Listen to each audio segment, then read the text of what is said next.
Petugas gabungan dari kepolisian dan Dinkes Kabupaten Ogan Ilir menghimbau langsung kepada para pedagang di pasar tradisional Indralaya agar mau diberikan vaksinasi COVID-19.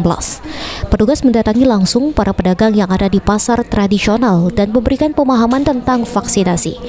Selain untuk melindungi diri sendiri dan keluarga, vaksinasi dilakukan guna mengantisipasi zona merah dari pandemi COVID-19.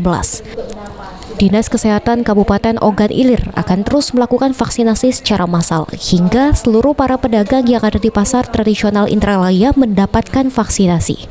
Petugas juga menghimbau agar masyarakat Ogan Ilir untuk tetap waspada dengan pandemi COVID-19 dengan tetap mengikuti protokol kesehatan dengan menjaga jarak, mencuci tangan, menggunakan masker, dan menghindari keramaian.